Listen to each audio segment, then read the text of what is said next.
Bonjour, donc voici l'exercice 2 du bac d'Anti-Guyane de STMG de juin 2016, exercice sur les fonctions. Donc, deux parties. Une partie A où on va faire de la lecture graphique avec la fonction f de x ici qui est une fonction du second degré, donc il faudra bien qu'on lise le texte quand même. Et ensuite en partie B, un calcul de dérivée, un tableau de variation, voilà, et un calcul de nombre dérivé. Voilà, donc une partie pas si simple que ça en tout cas. Donc pour l'instant, on s'occupe de la partie A et cette fameuse lecture graphique. Voilà, donc on s'intéresse à une modélisation de la propagation de l'épidémie de la grippe en France durant l'hiver 2014-2015. Bon, c'est parce que c'était le sujet, hein, vous avez bien compris, c'est le sujet 2016, donc c'est juste l'année d'avant. Et on a des relevés statistiques, donc on a le nombre de cas pour 100 000 habitants sur une période, hein, de décembre à mars 2015. Voilà. Et on obtient une courbe, vous voyez. Donc on a une fonction f qui est définie pour x allant de 2 à 10, ça c'est important. Vous voyez, 2 à 10, sa première remarque sur la courbe ici, ça va être ici les abscisses, hein, puisque les ordonnées et les abscisses, c'est le nombre de semaines. Donc vous voyez, l'intervalle de 10 déjà, ça c'est très très important. Hein, vous le retrouvez ici. Hein, je l'ai surligné en jaune, vous voyez, on va ici de 2 donc jusqu'à 10. Je vais vraiment bien les mettre. Oui, donc là, on va de 2 jusqu'à 10. Donc ça, c'est le domaine de définition de la fonction f. Hein, et c'est pour ça que la courbe n'existe, vous voyez, que entre 2 et 10. Hein. Ailleurs, il n'y a pas de courbe. Ensuite, la fonction f de x, ça modélise le nombre de malades pour 100 000 au bout de nos fameuses x semaines. Ici, donc les semaines entre 2 et 10. Voilà. Et la courbe que vous avez devant, c'est la courbe C. Donc là, rien d'inquiétant. Hein. Alors cette courbe, c'est une forme de parabole, donc c'est pour ça qu'on va certainement retrouver du second degré. On en voit ici, vous voyez, en partie A, il y a du second degré qui arrive. Et de toute façon, vous avez vu, l'expression de la fonction f qui est donnée dans le texte, une fonction ici, du second degré, ce qu'on appelle un trinôme du second degré. Donc il va y avoir un discriminant certainement à calculer. Alors, surtout, première chose, on fait des questions au fur et à mesure. N'avancez pas, ne calculez pas tout de suite la dérivée. Il y a beaucoup trop d'élèves qui partent tout de suite dès qu'ils voient une fonction. Ils voient f de x, ils dérivent. Non. On y va mollo. Premièrement, déjà on lit bien le texte. Et on a donc comme question, selon ce modèle, donc la première question du sujet, partie A, selon ce modèle, au bout de combien de semaines le pic de l'épidémie a-t-il été atteint? Alors, vous avez vu, hein, il faut répondre à partir du graphique de l'annexe 2 que j'ai mis à droite, là, vous voyez. Donc, il n'y a pas de calcul à faire pour l'instant. Alors, on doit donc lire sur ce graphique quand est-ce que le pic de l'épidémie est atteint. Alors, on va chercher déjà dans le texte quand est-ce qu'on a un pic. Alors, un pic, donc je vous rappelle que la courbe bleue, elle décrit le nombre de malades. Vous voyez, c'est écrit en haut là sur la courbe, c'est d'ailleurs assez clair. Hein. Vous avez la courbe qui est donc le nombre de malades déclarés pour 100 000 habitants. Donc, qu'est-ce que c'est le pic? Un pic d'épidémie, c'est quand il y a le plus de malades. Donc, vous devez chercher le point de la courbe bleue, pour l'instant, qui va atteindre le nombre de malades le plus haut, donc qui aura l'ordonnée la plus haute. Eh bien, c'est tout bête.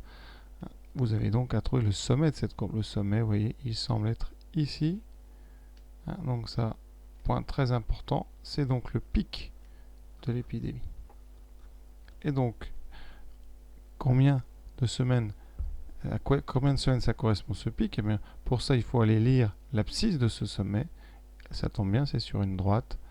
Donc ici, vous avez juste à descendre en bas et vous voyez qu'on arrive sur 6. Donc on va répondre. On laisse d'ailleurs les traits ici en pointillé pour bien vous montrer qu'on a fait le raisonnement. Et donc on répond, question 1. Le pic est atteint. Et vraiment essayer de rédiger parce que ça fait sérieux sur une copie. Faites des efforts. Le pic d'épidémie ou de l'épidémie est atteint au bout de 6 semaines. Alors c'est pas demandé, mais je vais vous dire, au niveau du nombre de malades, si ça avait été demandé, eh bien, voilà, vous prenez votre règle, vous essayez d'aller tout droit un peu mieux que moi, et vous auriez répondu eh bien qu'il y a à peu près 715 ou 720 malades au niveau du pic de l'épidémie, mais ça c'est pas demandé, on vous demande que le nombre de semaines. Donc voilà, question 1 elle est terminée, donc vraiment doucement, on rédige un petit peu une petite phrase et on laisse les traits. Ainsi, on rend évidemment la courbe. Vous allez voir qu'on va la rendre, donc c'est pour ça qu'on va tout de suite mettre des traits discrets. N'en mettez pas trop parce qu'il y a peut-être plein de choses à faire derrière. Question numéro 2. Déterminer le nombre de semaines pendant lesquelles le nombre de malades a été supérieur ou égal à 600. Donc on résout graphiquement. Là, c'est toujours graphique, je vous rappelle. On résout avec un T. On résout donc graphiquement. Ça vaut le coup de l'écrire, ça fait vraiment une belle copie après. Et faites des efforts d'écriture, c'est important au bac. Donc on résout graphiquement f de x supérieur ou égal, parce que c'est écrit, je ne l'invente pas, voilà, supérieur ou égal à 600. Même si vous ne savez pas le faire, écrivez-le. Ça peut donner envie d'arrondir ou de mettre des petits points parfois. Voilà. Donc maintenant, mais qu'est-ce qu'on fait? F de x, c'est donc le nombre de malades. Donc il faut le nombre de malades supérieur à 600. Le nombre de malades qui est égal à 600, c'est donc ici. Et vous voulez avoir un nombre supérieur. Donc qu'est-ce qu'on fait? Eh bien, on trace l'horizontale sur lesquels vous aurez 600 malades. Vous avez deux points importants, ce point ici et ce point-là. Et quand est-ce qu'on a plus de 600 malades? Eh bien, quand on est sur la partie qui est au-dessus. Oui, donc ici, voilà. Donc là, on a plus de 600 malades. Une fois que vous avez ça, la vraie question, c'est quoi? Eh bien, c'est de trouver le nombre de semaines. Donc, comme tout à l'heure, eh bien, on va projeter ces deux points ici sur l'axe horizontal pour aller lire. Voilà. On a donc ici un intervalle qui va commencer à 4. Ensuite, ça va aller jusqu'à où? Eh bien, jusqu'à au projeté ici, donc de x. Voilà. Sur la 8. D'accord? Donc ici, chacun des points de ce petit morceau de courbe va être envoyé ici en bas. D'accord? Et ça vous donnera eh bien, tout l'intervalle ici que je vais mettre en vert pour que vous voyez bien. Tout l'intervalle ici donc entre 4 et 8. Donc ça correspond à cette partie de courbe là qui est envoyée ici. Donc, eh bien, la solution sur votre copie, ça c'est très important. Il ne s'agit pas de faire que du dessin. Ici, on trouve voilà, x. Donc, soit vous répondez à un intervalle x appartient à 4, 8, parce qu'on ferme les crochets parce que c'est supérieur ou égal, ou alors vous pourrez répondre à x entre 4 et 8. D'accord? Ou alors, encore avec des inégalités, pardon, x plus grand que 4 et plus petit que 8. Donc voilà, ce qui est donc entre, et en français, après on répond, puisqu'on donne le nombre de semaines, donc réponse entre 4 et 8 semaines. Voilà, c'est-à-dire que entre la 4e et la 8 semaines, vous avez toujours plus de 600 malades. Alors, ce qui concerne votre feuille, qu'est-ce que vous devez rendre à la fin? Là, j'ai fait beaucoup de dessins pour vous montrer comment on fait. La copie, elle doit ressembler à ça à la fin. Donc, je répète, vous retracez, voilà, ici, l'horizontale qui est à 600. Vous la mettez en pointillé ou en trait plein. Surtout, vous insistez bien sur les deux intersections. Et là, très simplement, vous faites avec une règle, eh bien, des pointillés ici qui vont aller jusqu'en bas et vous indiquez bien ici qu'on coupe au niveau du 4 et pareil pour l'autre. Voilà, et on a bien donc ici entre 4 et 8. Alors vous pouvez, si vous voulez, eh bien faire ce que j'ai fait tout à l'heure, c'est-à-dire bien indiquer ici qu'on est sur tout cet intervalle. Alors voilà, et là c'est très clair. Et on a bien rédigé sur la feuille, très important. Vraiment, il faut rédiger la réponse sur la feuille. Beaucoup d'élèves ne font que des choses sur le dessin. Non, on attend de vous une réponse écrite. D'accord, ça c'est vraiment important. Réponse écrite sur la copie. Et non pas un schéma tout seul. Donc voilà pour cette question. Maintenant on peut passer à la question 3 qui est divisée en 3, 3b et 3c. Donc montrer que f de x supérieur ou égal à 600 équivaut à une autre inéquation. Alors ça a l'air compliqué pour ceux qui n'aiment pas les fonctions, vous allez voir, c'est très simple. Alors, on va partir donc de ce qu'on nous donne. C'est très important. f de x supérieur ou égal à 600. Alors qu'est-ce qu'on peut dire? Même si vous n'avez rien compris, eh bien regardez bien. Alors je mets une double flèche, hein, mais vous pouvez mettre donc. Ici, eh bien f de x, on a une formule, elle a été donnée dans le texte, donc on remplace tout simplement f de x par la formule qui est donnée dans le texte. On verra bien ce qu'on en fait. Voilà, et ça nous donne ça, supérieur ou égal à 600. Alors qu'est-ce qu'il a bien pu se passer pour que on obtienne à la fin moins x2 plus 12x moins 32? Alors déjà, à droite, vous avez ici un 0. C'est important. Un 0. Ici, vous avez un 600. Qu'est-ce qu'on fait? Vous avez compris, on va se débarrasser du 600. Pour se débarrasser d'un 600, comme ça, on va faire moins 600 des deux côtés. Donc on fait ça, moins 600, donc moins 360, moins 600. Et c'est pour ça qu'à droite, il ne sera plus que 0. Pour ceux qui font des passages, eh bien le 600 est entre guillemets passé, mais par soustraction. Très important de bien regarder comment les nombres changent de côté. Ensuite, on regroupe ce qu'on peut. Hein. Bon, j'essaie d'être rigoureux et de noter ça avec les doubles flèches, hein, mais je sais bien que la plupart d'entre vous, vous ne les mettrez pas. Donc ici, moins 360 moins 600, ça fera moins 960. Voilà. Et vous dites, voilà, comment est-ce qu'on est passé à ça? Il y avait un 30 ici, devant moins x2, maintenant il n'y est plus. Donc, eh bien, on va diviser. On divise tout par 30. Donc, eh bien, ce premier terme est divisé par 30. Donc, on aura moins 30 sur 30x2. Ici, il va être aussi divisé. 360 divisé par 30 fois x. Et 960 divisé par 30. Et si vous regardez, eh bien, 30 sur 30, ça fait 1. Donc, le premier, là, vous aurez moins 1 x2. 360 sur 30, on prend la calculatrice, on s'en met pas. Mais sinon, vous simplifiez par 10, ça fait 36 sur 3, ça fait 12. Plus 2x. De toute façon, si vous en êtes là, a priori, vous pouvez vous servir du reste. Ici, il y aura 32. Effectivement, 32 fois 30, c'est 960. Donc là, on a donc moins 32 supérieur égal à 0. Il nous reste juste eh bien, à enlever ce 1 qui ne sert à rien, puisque 1 fois x2, ça fait x2. Plus 12x moins 32. On a bien ce qu'on nous propose. Voilà. Et c'est QFD, ce qu'il fallait démontrer. Oui, un petit peu long, mais pas très technique quand même. Je répète les étapes importantes. Première étape, eh bien, on enlève 6 des deux côtés par une soustraction, évidemment. Ensuite, délicat pour certains, la division par 30.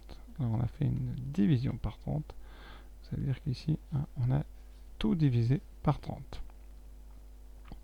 Et donc, on a le droit parce que de l'autre côté, effectivement, vous dites, mais est-ce qu'on a le droit de diviser par 30 à gauche? Oui, parce qu'ici, si je divise du côté droit par 30, comme j'avais 0, eh bien ça va rester 0, parce que 0 sur 30, ça fait 0. Et donc voilà les deux étapes importantes, la soustraction et la division. Après, puis on a fini parce que la résolution, c'est la question d'après. Alors cette question de 3b, elle est étrange parce que, eh bien, dans le texte, vous vous rappelez, on avait dit à partir du graphique, répondre aux questions suivantes. Eh bien, ces questions-là, on ne peut pas les faire avec le graphique. C'est du calcul, hein. C'est le fameux calcul avec les discriminants. Donc, on a montré juste avant que résoudre f de x supérieur ou égal à 600, c'est la même chose que résoudre moins x2 plus 12x moins 32 supérieur ou égal à 0. Alors ça, on sait résoudre. Pourquoi? Parce que cette fonction-là, moins x2 plus 12x moins 32, c'est du second degré, ou trinôme du second degré. Et donc, pour trouver le signe d'un second degré, il faut d'abord trouver les racines, c'est-à-dire les endroits où elle vaut 0. Et ça, c'est le discriminant qui s'en charge. Donc le discriminant, on va donc étudier moins x2 d'abord, plus 12x, moins 32 égale 0. On sait que les coefficients a, b et c, ce sont les coefficients de x2, x et de la constante. Donc devant x2, on a un moins, ça veut dire que le coefficient c'est moins 1. Devant x, on a plus 12, donc b vaut 12, et c vaudra donc le dernier, moins 32. On fait ensuite le calcul du discriminant, qui est b carré moins 4 AC, qui donne b carré, donc 12 au carré. Là, on va très doucement, ne vous pressez pas. On remplit d'abord sans faire aucun calcul. On met des parenthèses. 12 au carré, ça fait 144. Ensuite, soit vous faites tout à la machine, sinon vous faites attention, il y a moins, moins, moins, il y a 3 moins, donc ça fera moins 4 fois 32. 4 fois 30, 120 et 8, 128.